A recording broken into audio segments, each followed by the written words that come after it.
Bismillahirrahmanirrahim. Assalamualaikum warahmatullahi wabarakatuh. Apa kabar para sahabat sekalian? Semoga senantiasa dalam keadaan sehat dan dilindungi Allah Subhanahu wa taala. Amin ya Allah, amin ya rabbal alamin. Alhamdulillah, bertemu kembali kita dalam saluran YouTube Asro Kamal Rokan. Kali ini saya akan membahas peran wartawan sejak masa lalu hingga saat ini dalam mempererat hubungan Indonesia dan Malaysia. Saya tertarik membahas soal ini setelah belakangan saya suka menonton konten-konten YouTube dari sahabat-sahabat Malaysia, di antaranya dari Rusdi Rusli, kemudian The Pakcik, Erul Onggon, ada juga Tengkuru Channel, kemudian Brozul Channel, Yan Kobain, Nisa Channel, Rizal Official, dan juga Askalani, dan tentu banyak yang lain. Juga dari YouTuber Brunei Darussalam ada Vivi Reza diantaranya. Para sahabat sekalian, dari yang saya amati, konten-konten mereka memberi gambaran sangat positif terhadap Indonesia. Baik itu soal sosial budaya, wisata, kemudian berbagai kemajuan Indonesia, kuliner, bahkan juga soal olahraga. Mereka mengunjungi Jakarta, Bandung, Yogyakarta, dan berbagai tempat wisata lainnya. Dan yang menurut saya sangat menarik adalah pesan dari konten-konten mereka itu. Itu pesannya kepada para penonton baik yang ada di Indonesia maupun yang ada di Malaysia. Pesannya adalah untuk saling memahami dan menghormati kedua negara, menjauhi sikap permusuhan terutama di sosial media, kemudian memperkecil perbedaan, sebaliknya memperbesar persamaan. Saya menaruh hormat untuk para sahabat Malaysia tersebut. Dan marilah kita sama-sama menyebarkan kebaikan sebanyak-banyaknya yang bisa kita lakukan. Sekali lagi, saya Mungkin hari ini bahwasanya Malaysia dan Indonesia itu adalah saudara. Ya. Inilah bukti hebatnya orang Malaysia yang mencintai Indonesia sampai kemarin hari ini begini banyaknya orangnya. Tidak ada perbedaan di antara kita, coy.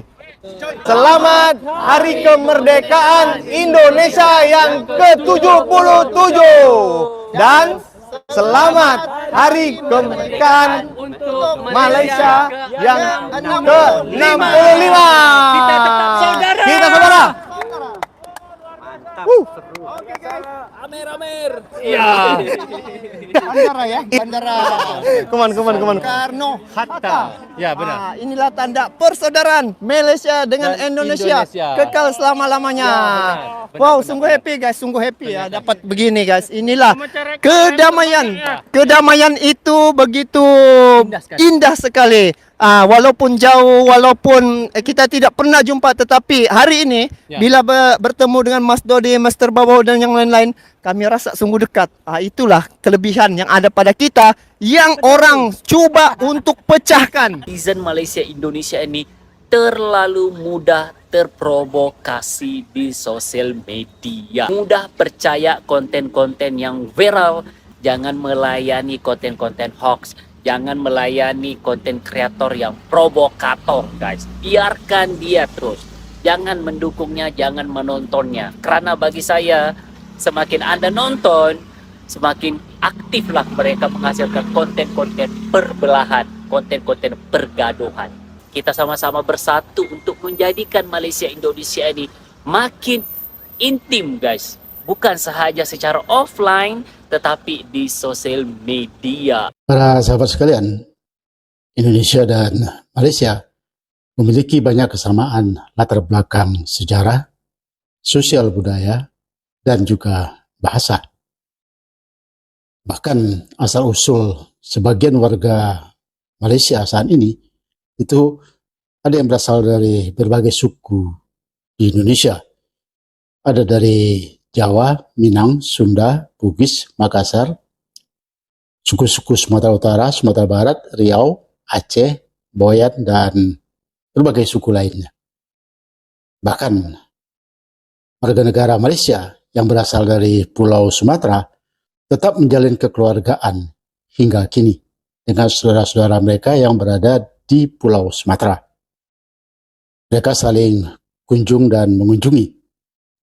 Pulau Sumatera dengan Malaysia itu hanya dibatasi oleh Selat Melaka, yang jika naik kapal feri dari kota Tanjung Balai, Asahan, Sumatera Utara ke pelabuhan Kelang di Selangor itu sekitar 5 jam.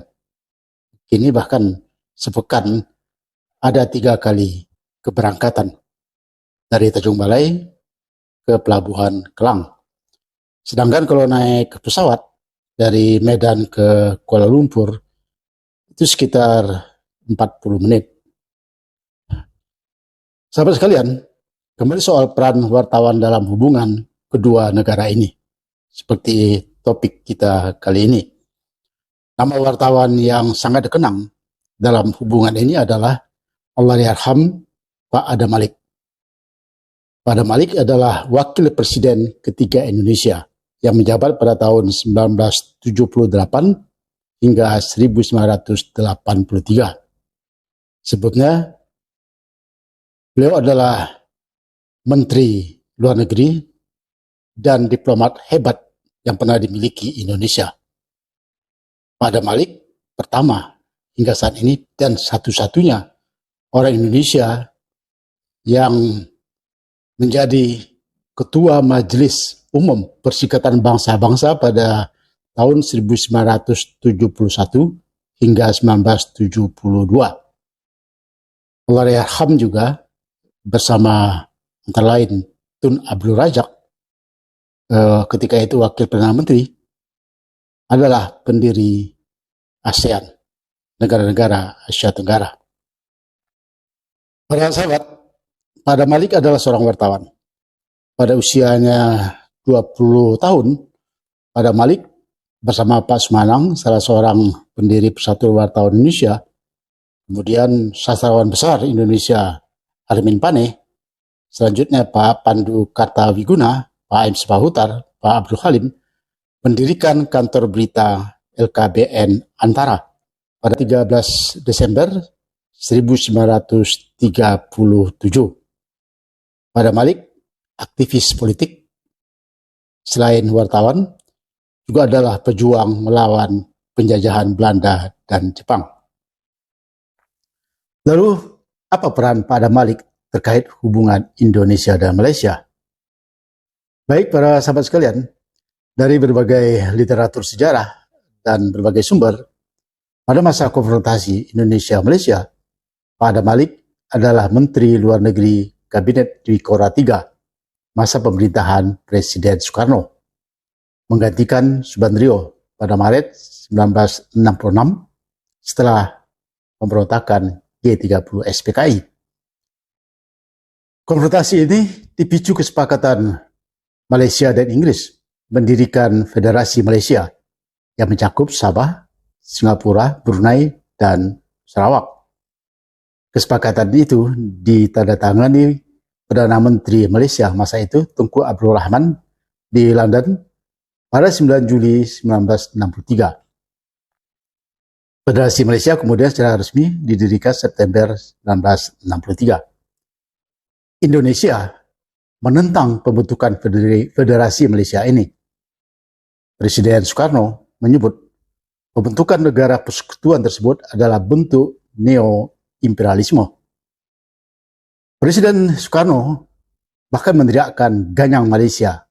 Itu terjadi pada 27 Juli 1963. Teriakan ini diikuti aksi pembakaran patung Tunku Abdul Rahman, di antaranya oleh pemuda rakyat. Pemuda rakyat ini adalah sayap pemuda Partai Komunis Indonesia. Unjuk rasa anti-Indonesia juga terjadi di Kuala Lumpur, Malaysia. Suasana sangat tegang ketika itu. Bahkan dikhawatirkan akan terjadi perang terbuka. Apalagi Presiden Republik Rakyat Tiongkok, Zhou Enlai, masa itu, siap mengirim persenjataan ke Indonesia.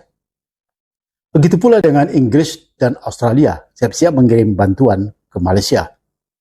Nah, dalam kegentingan tersebutlah, terutama untuk menghindari perang terbuka, Pak Adam Malik diam-diam tanpa sepengetahuan Presiden Soekarno bertemu dengan Wakil Perdana Menteri dan juga sekaligus Menteri Luar Negeri Malaysia ketika itu, Tun Abdul Razak di Bangkok, Thailand. Kedua tokoh itu membahas jalan keluar agar konflik ini dapat dihindari. Selanjutnya, setelah gagalnya pemberontakan G30 SPKI dan berakhirnya kekuasaan Presiden Soekarno, misi perdamaian Pak Adam Malik terus berlanjut. Ini didukung Presiden Soeharto yang ketika itu menggantikan Presiden Soekarno. Persetujuan normalisasi hubungan Malaysia dan Indonesia yang digagas Pak Adam Malik dan Tun Abdul Razak kemudian ditandatangani di Bangkok oleh Pak Adam Malik dan yang mewakili Indonesia dan Tun Abdul Razak yang mewakili Malaysia pada 11 Agustus 1966. Hubungan diplomatik dipulihkan. Kedutaan besar kembali dibuka di Jakarta dan di Kuala Lumpur. Indonesia bahkan kembali menjadi anggota PBB setelah sebelumnya keluar menyusul protes pembentukan Federasi Malaysia. Alhamdulillah, berakhirlah sejarah kelam hubungan kedua negara tetangga tersebut. Ya, antara lain karena peran Pak Adam Malik yang berlatar belakang sebagai wartawan. Tidak saja normalisasi hubungan Indonesia dan Malaysia, setahun kemudian pertemuan Bangkok melahirkan Perhimpunan Negara-Negara Asia Tenggara atau ASEAN pada tanggal 8 Agustus 1967 di Bangkok. Selain Pak Adam Malik dan Tun Abdul Razak, berdirinya ASEAN juga ditandatangani oleh Menteri Luar Negeri Filipina, Narciso Ramos, Menteri Luar Negeri Singapura, S. Rajaratnam, dan Menteri Luar Negeri Thailand, Tanat Koman. Ini ASEAN beranggotakan 11 negara dan sangat berpengaruh dalam politik dan ekonomi dunia. Kemudian tidak hanya itu, Pak Adam Malik juga mendorong lahirnya kantor berita bernama Malaysia. Seperti ketika beliau mendirikan LKBN Antara. Atas jasa-jasa yang luar biasa dalam menormalkan hubungan Indonesia dan Malaysia, Pak Adam Malik mendapat gelar Tun dengan sebutan Sri Maharaja Mangkunegara dari yang di-Pertuan Agong Malaysia pada tahun 1970. Para sahabat sekalian, karena keahlian dan kelincahannya dalam berdiplomasi, Pak Adam Malik di Indonesia dijuluki sebagai si kancil. Pak Adam Malik wafat pada 5 September 1984 di Bandung. Pak Adam diangkat sebagai pahlawan nasional. Al-Fatihah. Kemudian saya ingin menjelaskan pada masa Pak Harto itu hubungan berlangsung sangat baik untuk hubungan Indonesia dan Malaysia. Bahkan masa itu dan hingga kini ada semacam kesepahaman yang kemudian menjadi tradisi diplomatik bahwa setiap Perdana Menteri yang baru dilantik maka kunjungan kenegaraan pertama itu ke Jakarta. Begitu juga bila Presiden Indonesia baru kunjungan pertama ke Kuala Lumpur, baru kemudian ke negara-negara ASEAN lainnya. Namun sebagai negara tetangga dengan latar belakang sejarah budaya yang relatif sama, ada saja gesek yang terjadi. Di antaranya soal batas wilayah, tenaga kerja, dan sebagainya. Syukur alhamdulillah, pemimpin kedua negara terus menjalin hubungan komunikasi dengan sangat baik. Saya ingat betul ketika meliput sebagai wartawan, ketika meliput kunjungan Presiden Susilo Bambang Yudhoyono ke Kuala Lumpur, dan juga sering bertemu dengan Pak Abdullah Badawi, baik di Jakarta maupun di Kuala Lumpur, ada kesepakatan antara mereka. Kesepakatan itu disebut sebagai kesepakatan tahunan. Tahun genap, pertemuan Pak SBY dengan Pak Abdullah Badawi ketika itu Perdana Menteri, dan kemudian juga dilanjutkan pada masa Pak Najib Razak. Pertemuan di tahun genap itu terjadi di Indonesia, dan kemudian di tahun ganjil di Malaysia. Pertemuan ini membahas berbagai persoalan yang timbul. Kemudian pada tahun 2005, gesekan kembali terjadi. Kali ini soal sengketa tumpang tindih kepemilikan Blok Ambalat di Laut Sulawesi. Unjuk rasa terjadi di Kedutaan Besar Malaysia di Kuningan, Jakarta. Bahkan diikuti pembakaran bendera Malaysia. Suasana politik mulai tegang ketika itu. Pemimpin kedua negara, Pak SBY dan Pak Lah, alhamdulillah cepat melakukan langkah-langkah diplomatik sehingga ketegangan dapat diredakan. Nah, di saat ketegangan itulah saya yang masa itu kebetulan pemimpin redaksi, kalau di Malaysia disebut sebagai ketua pengarang harian Republika, menghubungi sekretaris Pak Abdullah Badawi yang bernama Pak Kamal Khalid, yang sudah saya kenal dan beberapa kali kami melakukan pertemuan. Dari komunikasi tersebut, pada Senin siang 14 Maret 2005, Pak Abdullah Badawi menerima sejumlah ulama di Indonesia. Di antaranya adalah Pak Kiai Haji Said Agil Siraj, salah seorang pemimpin Nahdlatul Ulama. Kemudian Pak Din Samsudin, salah seorang pemimpin PP Muhammadiyah. Selanjutnya juga ada Pak Kiai Haji Khalil Badawi dari Dewan Dakwah Islamiyah Indonesia. Juga ada Pak Erick Thohir dan Pak Garibaldi Tahir. Pak Erick Thohir adalah Direktur Utama PT Abdi Bangsa yang mendirikan harian Republika. Para ulama diterima Pak Abdullah Badawi di ruang kerjanya di Perdana Putra. Pertemuan Pak Abdullah Badawi dengan beberapa ulama terkemuka Indonesia tersebut tujuannya adalah untuk meredakan ketegangan soal Ambalat. Ketika itu, saya mendapat kesempatan untuk menyampaikan pemikiran saya katakan bahwa hubungan Indonesia dan Malaysia sangat bagus di level pemimpin. Para kedua pemimpin, Presiden maupun Perdana Menteri, bisa saling berhubungan apabila ada persoalan-persoalan yang terjadi. Tapi tidak di level masyarakat. Nah, karena itu saya pikir bahwa harus ada yang menjembatani hubungan tersebut. Dari berbagai pertemuan, akhirnya kami sepakati Republika bekerjasama pemberitaan dengan Berita Harian Malaysia. Republika menyediakan satu halaman untuk berita-berita Malaysia, dan sebaliknya Berita Harian menyediakan satu halaman untuk berita-berita tentang Indonesia. Tapi ini rasanya juga tidak cukup. Pertemuan antar wartawan kedua negara kami gagas. Dari sini terbentuklah Ikatan Setiakawan Wartawan Malaysia Indonesia yang disingkat ISWAMI. Ikatan ini didirikan tokoh-tokoh wartawan kedua negara. Antara lain dari Malaysia ada Tan Sri Johan Jaafar, Datuk Jamil Waria, Datuk Azman Ujang, Datuk Jalil Ali, Datuk Zakaria Wahab, Datuk Zulkifli Saleh, Pak Sabarudin Ahmad, Allahyarham Nasir Yusuf, Datuk Zulkifli Hamzah.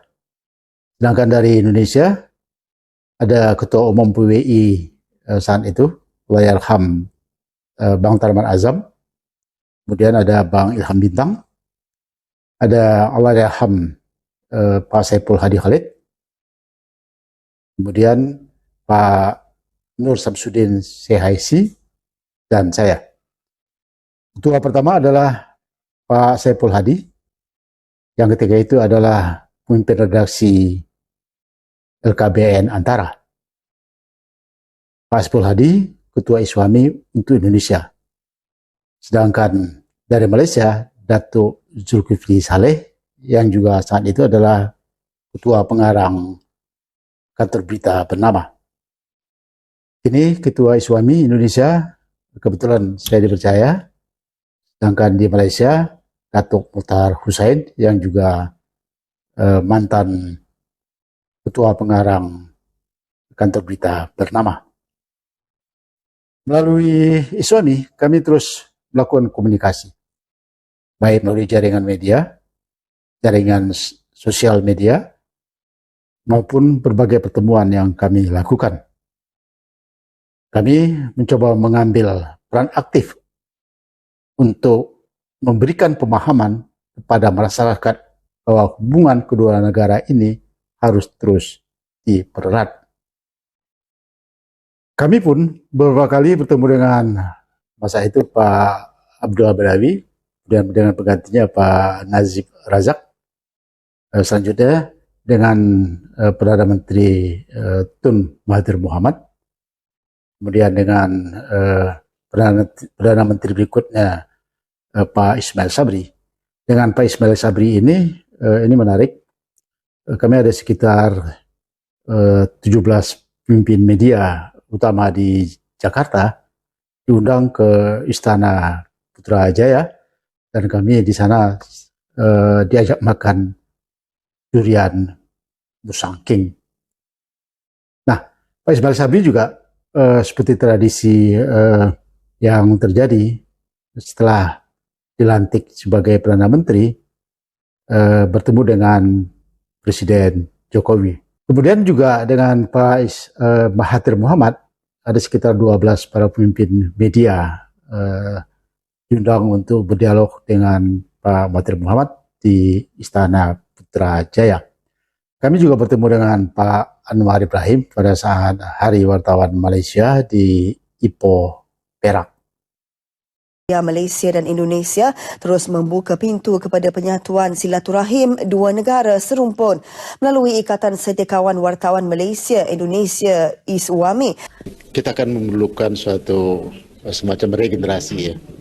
Pada generasi saya, Pak Jol, Pak Johan Jaafar, dan yang lain, itu sudah cukup ada hubungan emosional antara Indonesia dan Malaysia. Tapi bagaimana dengan generasi yang mereka lebih banyak mengetahui hubungan itu melalui sosial media, yang kadang-kadang di antara mereka juga saling, baik yang dari Malaysia maupun dari Indonesia juga saling serang seperti itu. Nah, itu kan tidak baik. Nah, sekarang kita mendiskusikan soal ini. Bagi Ketua Pengarang bernama Datuk Zakaria Abdul Wahab, beliau menyambut baik kunjungan delegasi ISWAMI Indonesia dalam merapatkan hubungan yang sedia ada terjalin. Paling utama ialah program ISWAMI ini ialah supaya kita dapat memelihara hubungan yang baik antara Malaysia dengan Indonesia. Jadi kalau ada berita-berita yang tidak betul ataupun salah lapor ataupun berita yang tidak jelas, biasanya kami akan hubungi secara terus, personal contact editor Malaysia dengan editor Indonesia. Kita berhubungan dan kita akan menjelaskan apa yang sebenarnya berlaku, apa yang patut dilaporkan. Jadi tidak bergantung kepada kabar angin yang sekarang lebih mudah untuk diwarikan melalui sosial media. Kisah lahirnya Ikatan Setiakawan Wartawan Malaysia dan Indonesia ISWAMI, serta pertemuan kami dengan Pak Abdullah Badawi, dengan sejumlah ulama, serta berbagai pertemuan dengan Perdana Menteri Malaysia. Saya tulis dalam buku saya berjudul Granada Menangislah. buku ini perjalanan saya ke 43 negara di 5 benua. Di sini saya tulis Putrajaya di istana, negara diurus, masjid tujuannya.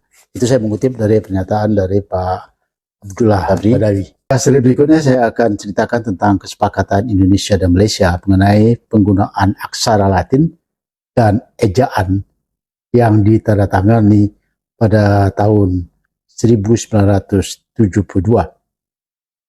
Kesepakatan ini ditandatangani Menteri Pendidikan Indonesia Pak Masuri dan Menteri Pelajaran Malaysia Pak Hussein On. Persamaan ejaan tersebut antara lain TJ menjadi C. Nah, seperti ini. Kelihatan ya. T, C. Kemudian berubah menjadi C. Jadi ketika menulis cinta dahulu T, J, I, N, T, A. Nah, kemudian disamakan menjadi C. Jadi C, I, N, T, A. Satu contoh yang lain, DJ menjadi J. Misalnya, Jakarta ditulis tanpa D. Begitu juga Johor. Ada banyak contoh-contoh persamaan ejaan lainnya. Nanti saya akan sampaikan dalam seri berikutnya. Para sahabat sekalian, saya cukupkan dulu sampai di sini. Terhadap hubungan kedua negara ini, mari kita kembangkan prinsip persaudaraan. Memperkecil perbedaan dan memperbesar persamaan. Hidup dalam kedamaian itu sungguh indah dan sangat menyenangkan. Terima kasih, sampai jumpa pada seri berikutnya. Bila konten ini bermanfaat, mohon dengan senang hati di share, like, komen, dan subscribe. Assalamualaikum warahmatullahi wabarakatuh.